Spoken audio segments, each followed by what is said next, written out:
Amigos, amigas, ¿qué tal? ¿Cómo estamos? ¿Bien?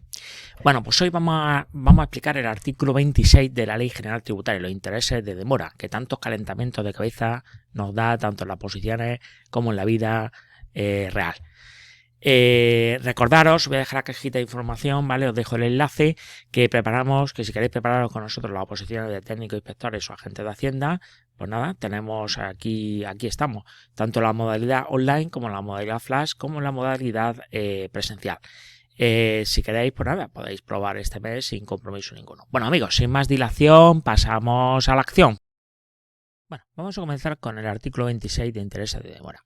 Antes de empezar, ¿vale? Vamos a enumerar tres características básicas que se repiten en el artículo sobre los intereses de demora.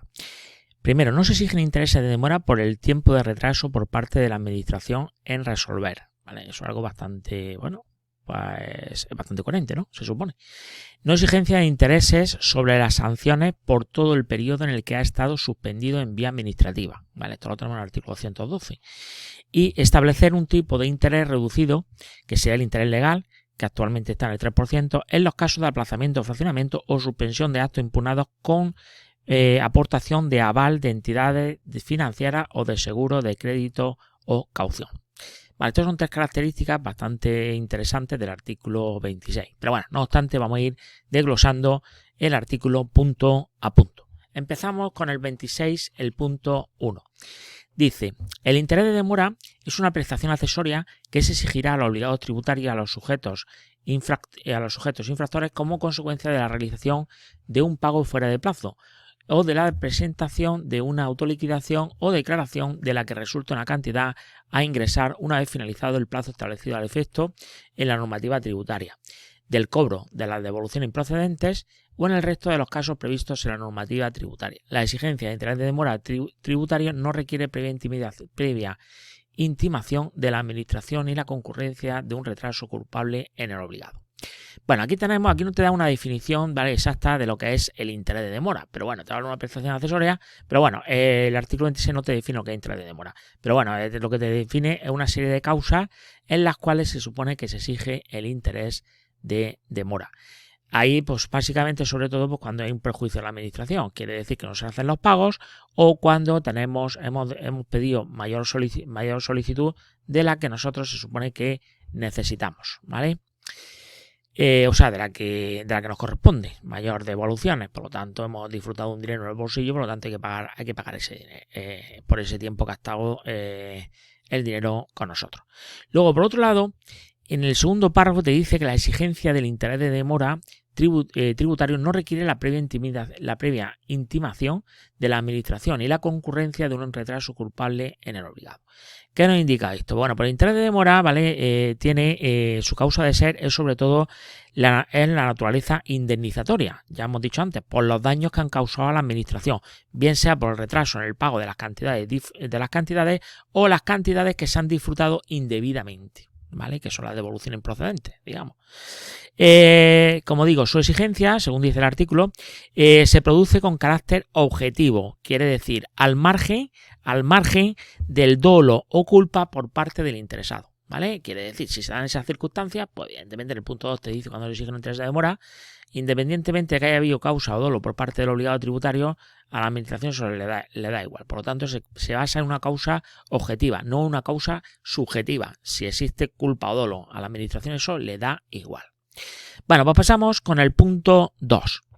Dice el punto 2. El interés de demora se exigirá, entre otros, con los siguientes supuestos. Bueno, aquí te enumero una serie de supuestos, ¿vale?, en los cuales se exige interés de demora. Vamos a ir desglosando apartado por apartado. Cuando finalice el plazo establecido para el pago en periodo voluntario de una deuda resultante de la liquidación practicada por la administración o el importe de una sanción, sin que el ingreso se hubiera efectuado. Bueno, aquí vamos a poner, por ejemplo, imaginaros, ¿vale?, que nosotros tenemos una liquidación, ¿vale?, y hemos solicitado un aplazamiento o un fraccionamiento. Aparte de los intereses que hay que pagar por el fraccionamiento, aplazamiento o fraccionamiento, Vamos a suponer que se cumple el plazo y nosotros no hacemos el pago. Pues evidentemente, a partir de ahí, la administración se supone que nos va a liquidar intereses de demora por ese incumplimiento del aplazamiento del fraccionamiento. No estoy hablando de los intereses por el aplazamiento, sino una vez que ha pasado ese plazo, lo que sé, se pasan 6 meses, vamos a suponer que solicitamos un aplazamiento de 12 meses y pasan los 12 meses y no se hace el pago. O llegan los vencimientos mensuales y no se hacen los pagos. Pues evidentemente eso genera intereses de demora. Por ejemplo, sería un ejemplo el apartado A. Apartado E.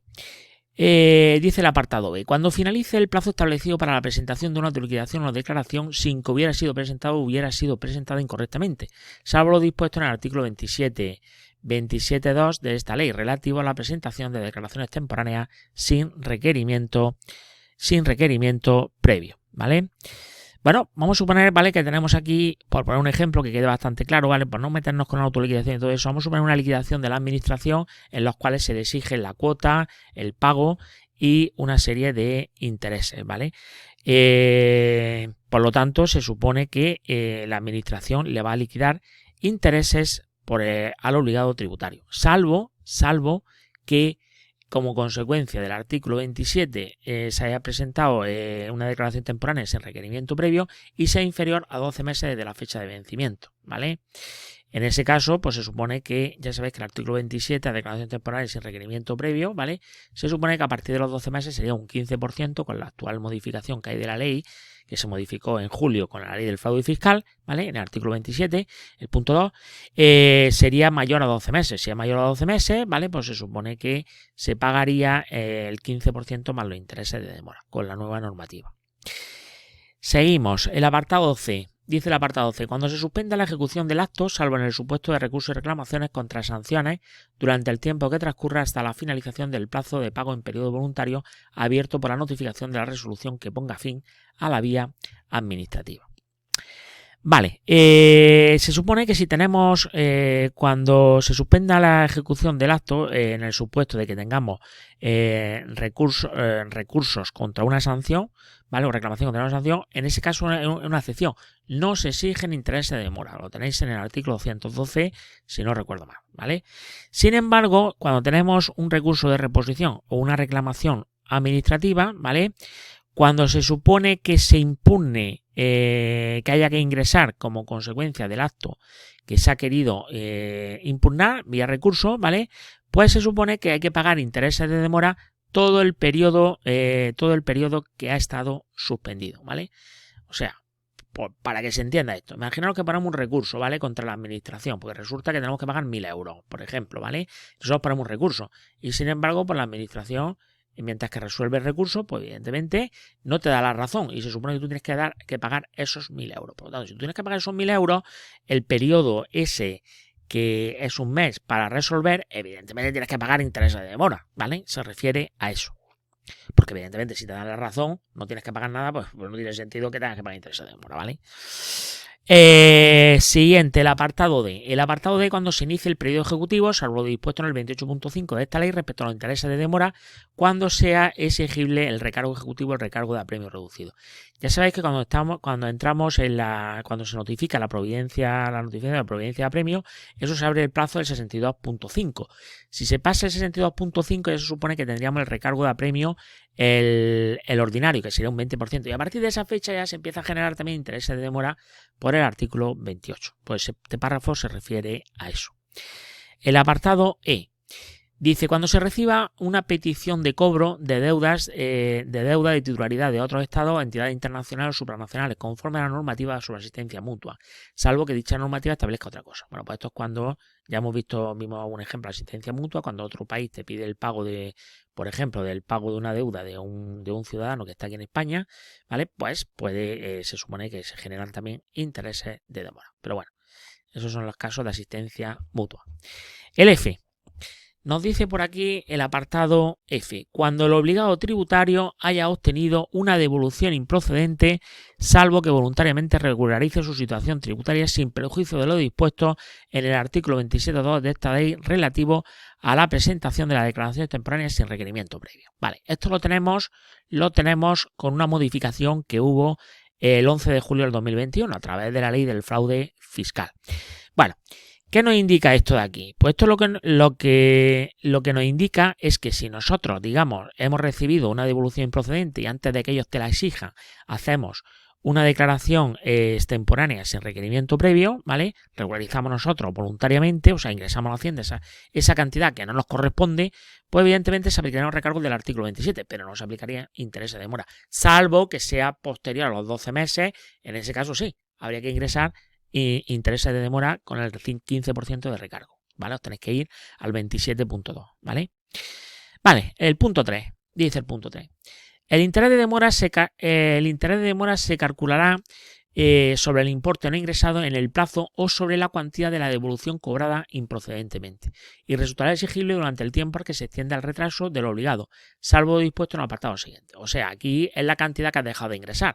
Por ejemplo, si tú a lo mejor te envías a la administración una liquidación por un procedimiento y resulta que hable el plazo de 62.2, se pasa el plazo de 62.2 y tú no haces el ingreso, pues se supone que en ese caso tendrías que pagar tu parte de, o sea, bueno, la parte que corresponde de esos intereses de demora. ¿Por qué? Porque ese dinero ha estado en tu bolsillo, digamos, ¿vale? Y puede ser que a lo mejor no solamente sea un año, imaginaros que hay 2 o 3 años, ya sabéis, hasta el plazo de prescripción que serían los 4 años, pues te pueden pedir cada año, ¿vale? Los intereses de demora que correspondan a cada periodo, pues por poner un ejemplo. El apartado 4. No se exigirá intereses de demora desde el momento en que la administración tributaria incumpla por causa imputable a la misma alguno de los plazos fijados en esta ley para resolver hasta que se dicte dicha resolución o se interponga recurso contra la resolución presunta. En estos supuestos no se exigirá interés de demora a partir del momento en el que se incumplan los plazos máximos para notificar la resolución de las solicitudes de compensación, el acto de liquidación o resoluciones de recursos administrativos, siempre que en este último caso se haya acordado la suspensión del acto recurrido. Lo dispuesto en este apartado no se aplicará al incumplimiento del plazo para resolver las solicitudes de aplazamiento o fraccionamiento del pago. Bueno, en este caso, ¿vale? Con carácter general, ¿vale? Según el artículo 104, el periodo que te establece con carácter general son 6 meses que tiene la administración para resolver, salvo que en cada procedimiento, si te establece otra fecha distinta, pues evidentemente se aplican lo que establezcan esas fechas. Por lo tanto, a partir de ese plazo se supone que no generan interés de demora, porque el retraso es por culpa de la administración. Por lo tanto, ya no lo he explicado como una característica general al comenzar a explicar el artículo. Se supone que en ese caso no se aplicarían intereses de demora. Pues, por ejemplo, en un procedimiento de inspección, el procedimiento de inspección dura 18 meses. Pues como consecuencia de la administración, a los 18 meses la administración no ha resuelto, pues evidentemente a partir de los 18 meses no se generan intereses de demora, ¿vale? Bueno, ya entraremos más adelante a aplicar el 150, ahora mismo para que tengáis un ejemplo. Con respecto a un recurso de reposición, pues, por ejemplo, tiene un mes. Si se pasa ese mes, pues evidentemente no se generan más intereses de demora, ¿vale? Por culpa de la administración. La reclamación económica administrativa tiene un año en cada instancia, por lo tanto, si tú pones una reclamación económica administrativa y pasa un año y no te han resuelto, no se generan más intereses de demora, ¿vale? Y cuidado con el procedimiento de apremio, porque el procedimiento de apremio no hay ningún plazo. Sabes que el procedimiento de apremio se notifica la providencia de apremio, sale el plazo 62.2, ¿vale? El 62.5 y ya a partir de ahí se pueden embargar los bienes. Pero ya sabéis también que si se declara insolvente o se declara el crédito incobrable, se puede reactivar después el procedimiento hasta el plazo de prescripción. Por lo tanto, no se establece un plazo máximo, ¿vale? Y luego, por otro lado, como hemos dicho antes, si el retraso por culpa... Bueno, existe una excepción que en el caso es la excepción que tenemos aquí, que es cuando se produzca el incumplimiento del plazo para resolver las solicitudes de aplazamiento o fraccionamiento. Esto es una excepción que se establece en la administración, ¿vale? En este caso, el retraso es en la vía administrativa, ¿vale? En la administración. Sin embargo, si entramos en la vía jurisdiccional contenciosa administrativa, ¿vale? No existen límites para exigir intereses de demora. Quiere decir, aunque sea por culpa de la administración, tú tienes que pagar intereses de demora. Cuando nos metemos vía judicial contencioso administrativa, ¿vale? Estos límites son para la vía administrativa. Cuando entramos en la contencioso administrativo, ya amigos, se exigen intereses de demora, ya no le importa al juez si tarda más o si tarda menos. Quiere decir, paga intereses de demora por todo el periodo. Nos vamos con el punto 5. En los casos en el que resulte necesaria la práctica de una nueva autoliquidación como consecuencia de haber sido anulada otra liquidación por una resolución administrativa o judicial, se conservará íntegramente los actos y los trámites que no afecten por la causa de anulación, con mantenimiento íntegro de su contenido y exigencias del interés de demora sobre el importe de la nueva liquidación. En estos casos, la fecha de inicio del cómputo del interés de demora será la misma que, de acuerdo con lo establecido en el artículo 2 de este artículo, en el apartado 2 de este artículo, hubiese correspondido a la liquidación anulada, y el interés se devengará hasta el momento en el que se haya dictado la nueva liquidación, sin que al final del cómputo pueda ser posterior al plazo máximo para ejecutar la resolución. Bueno, aquí básicamente lo que te viene a decir, ¿vale?, es que se exigen intereses de demora. Si hay que hacer una nueva liquidación, por lo que sea, se exigen intereses de demora, ¿vale?, hasta, bueno, desde la fecha de la fecha en la cual se supone que se debe haber ingresado el impuesto, ¿vale?, o de la devolución improcedente, según corresponda, hasta la fecha en la que se dicte la nueva liquidación, ¿vale? Básicamente se refiere a eso, los intereses de demora, ¿vale? Por una nueva liquidación no te empieza a generar intereses de demora a partir de cuando se dicta la nueva liquidación, sino se vuelve hacia atrás, ¿vale?, y se llega hasta la fecha de la nueva liquidación y se generan intereses de demora, y tiene todo su sentido. Y ya entramos con el apartado 6 y último. El interés de demora será el interés legal del dinero vigente a lo largo del periodo en el que aquel resulte exigible, incrementado en un 25%, salvo que la Ley de Presupuestos Generales del Estado establezca otro diferente. No obstante, en los supuestos de aplazamiento, fraccionamiento o suspensión de deuda garantizada en su totalidad mediante aval solidario de entidad de crédito o sociedad de garantía recíproca mediante certificado de seguro caución, el interés de demora exigible será el interés legal. Bueno, pues os comento, aquí con carácter general el interés de demora, ¿vale?, como dice ahí, se supone que estará compuesto por el interés legal más un 25%, interés legal del dinero más un 25%. Todo esto se aprueba todos los años en la Ley de Presupuestos Generales del Estado. Para el 2022 el interés legal del dinero es un 3%, por lo tanto, más un 25% por cada punto porcentual, no iríamos a un 3,75%. Por lo tanto, el interés de demora actualmente, según la Ley de Presupuestos Generales del Estado para el 2022, está en el 3,75%. Sin embargo, existe una excepción, que lo que te hace es que te premia la ley si tú, en el supuesto de un aplazamiento, un fraccionamiento, una suspensión, garantiza la deuda mediante un aval solidario de entidad de crédito, ¿vale? Esto pues se supone que acudir al banco para que te dé un aval, ¿vale? Se supone que si tú no pagas, pues evidentemente la administración ejerce el aval y paga el banco. O una sociedad de garantía recíproca o mediante certificado de seguro caución. Esto pues se suele hacer las compañías de seguro, ¿vale? Tú allí es como una especie de aval que si tú no pagas, pues evidentemente ellos se encargan, por lo tanto la administración se asegura el cobro, ¿vale? En esos casos se aplica el interés legal del dinero. Como interés de demora sería el interés legal del dinero, que actualmente está en el 3%. Para calcular los intereses de demora se aplica capitalización simple, lo que se llama interés simple, ¿vale? Quiere decir que los intereses no son productivos y puede ser variable, quiere decir, se aplica cada año según lo que se apruebe en la Ley de Presupuestos Generales del Estado. Por lo tanto, tener en cuenta que se pueden dar varios años, no solamente un año, ¿vale? Bueno, si queréis completar esto, pues se puede completar, pues aquí tenéis los artículos, ¿vale?, con los cuales se puede completar, ¿vale? Por si os viene bien, pues podéis ver el 8E, el 16.3, el 28.5, el 31.2, el 65.4, el 32, el 120.3, el 122.2, el 127, el 150.3, el 161.4, el 112.3, los 140 de la presente ley. De todas formas, si no pasa nada y todo sigue hacia adelante, pues evidentemente lo iré explicando, ¿vale? También podéis ver en el artículo 17 la Ley General Presupuestaria, en el artículo 121 el Reglamento de Gestión e Inspección.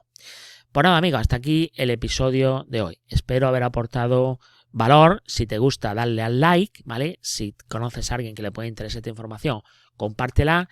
Y si queréis comentar algo, pues nada, pues podéis comentarlo. Gracias, millones de gracias.